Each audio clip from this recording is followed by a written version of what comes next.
রাজধানীতে মাইক্রোবাসে গারো তরুণী ধর্ষণ মামলার চূড়ান্ত ফরেনসিক রিপোর্ট পুলিশের কাছে হস্তান্তর করেছে ঢাকা মেডিকেলের ফরেনসিক বিভাগ। এর আগে রাজধানীতে মাইক্রোবাসে গারো তরুণীকে গণধর্ষণের অভিযোগে দুজনকে আটক করে র্যাব। তাদের একজন আশরাফ ওরফে তুষার আর অন্যজন মাইক্রোবাসের চালক লাভলু। গতকাল রাত 1টার দিকে পটুয়াখালীর কলাপাড়ায় অভিযান চালিয়ে তুষারকে আটক করা হয়। এরপর ভোরে রাজধানীর গুলশান থেকে আটক করা হয় লাভলুকে। র্যাব জানায়, আটকরা নির্যাতিত তরুণীর পূর্ব পরিচিত। চাকরির প্রলোভন দেখিয়ে ওই তরুণীর উপর পাশবিক নির্যাতন চালায় তারা। মঙ্গলবার রাতে পটুয়াখালীর কলাপাড়া থেকে গ্রেপ্তার করা হয় গারো তরুণীকে ধর্ষণ ঘটনার মূল পরিকল্পনাকারী তুষারকে। এরপর তার দেয়া তথ্যে সন্ধান মেলে আরেক অভিযুক্ত গাড়ি চালক লাভলুর। র্যাব বলছে, তাকে গ্রেপ্তার করা হয় বুধবার ভোরে রাজধানীর গুলশান এলাকা থেকে।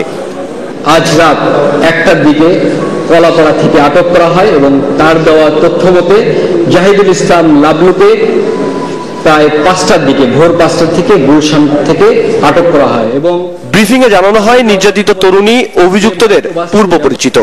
আমরা যাদেরকে আটক করেছি যথেষ্ট তথ্য প্রমাণের ভিত্তিতে আটক করেছি এবং আটককৃতরা সরাসরিভাবে এই নির্যাতনের সঙ্গে সম্পৃক্ত এবং তারা দুজনই ছিল, তারা স্বীকার করেছে এবং নির্যাতিত। র্যাব জানায়, চাকুরি দেওয়ার কথা বলে গত 21 তারিখ রাত 9টার দিকে যমুনা ফিউচার পার্কের সামনে থেকে গাড়িতে তোলা হয় তরুণীকে।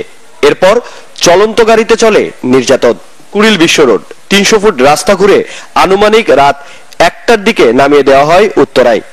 পরবর্তীতে যখন তাকে ফেলে যায় তারা নিজেরাই স্বীকার করেছে এবং যার যখন নির্যাতন যখন করে তার আগে কিন্তু মেয়েটা একটু প্রোটেস্ট করার চেষ্টা করেছিল বা তাকে মৃত্যুর ভয় দেখানো হয়েছে, মেরে ফেলা হবে।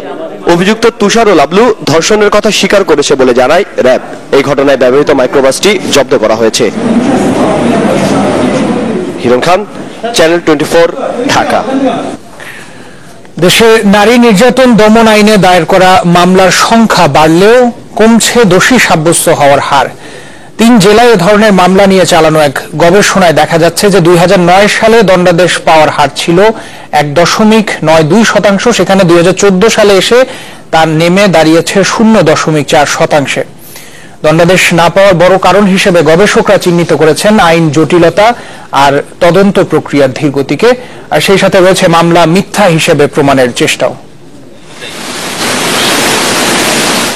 বর্ষবরণে ঢাকা বিশ্ববিদ্যালয়ের টিএসসিতে নারীর লাঞ্ছনা কিংবা কুড়িলে কর্মস্থল থেকে বাড়ি ফেরার পথে ধর্ষণ এ সময়ের আলোচিত। তবে 2-1টি ছাড়া আলোচনার বাইরে যেমন থেকে যাচ্ছে নারীর প্রতি সহিংসতার অনেক ঘটনা, তেমনি অধরা দোষীর বিচার। যদিও পরিসংখ্যান বলছে প্রতিকার চেয়ে আদালতে বাড়ছে মামলা। ঢাকা, কুমিল্লা ও পাবনায় নারী নির্যাতন দমন আইনে 2009 থেকে 2014 পর্যন্ত 6 বছরে দায়ের করা মামলার উপর গবেষণা করেছেন বেসরকারি ব্র্যাক বিশ্ববিদ্যালয়ের গবেষকরা। বিশ্লেষণে দেখা যায় 2009 সালে দায়েরকৃত মামলার সংখ্যা প্রায় 12,000, আর 6 বছরের ব্যবধানে ক্রমান্বয়ে মামলা বেড়ে 2014 সালে সংখ্যা দাঁড়িয়েছে প্রায় 20,000-এ। এই 2 বছরে মামলা নিষ্পত্তির ক্ষেত্রে বড় ধরনের পরিবর্তন হলেও খালাস পেয়েছেন প্রায় সমপরিমাণ। অথচ 2009 সালে যেখানে শাস্তির মুখোমুখি হয়েছেন 54 জন, সেখানে 2014 সালে দণ্ডপ্রাপ্ত মাত্র 19 জন। নারীর প্রতি সহিংসতায় দোষী সাব্যস্ত হওয়ার হার কমে যাওয়ার যে 8টি কারণ দেখিয়েছেন গবেষকরা, তার প্রধান 5টি হল মিথ্যা মামলা, সঠিক প্রমাণের অভাব, আদালতের বাইরে সমঝোতা, দুর্বল পুলিশ তদন্ত এবং মামলা জট। গবেষণার ফলাফল দেখে দ্রুত সমস্যা সমাধানে সরকারকে কার্যকর পদক্ষেপ নেওয়ার আহ্বান জানিয়েছেন জাতিসংঘ উন্নয়ন সংস্থা UNDP-র কর্মকর্তা। গবেষণায় মামলা দায়ের, নিষ্পত্তি, খালাস এবং দণ্ড পাওয়ার যে হিসাব দেখা যাচ্ছে তা সত্যি ভাবনার বিষয়। নারীর প্রতি সহিংসতা বন্ধে এখনই মনোযোগী হওয়া উচিত। মুরসালিন জুনায়েদ, চ্যানেল 24, ঢাকা।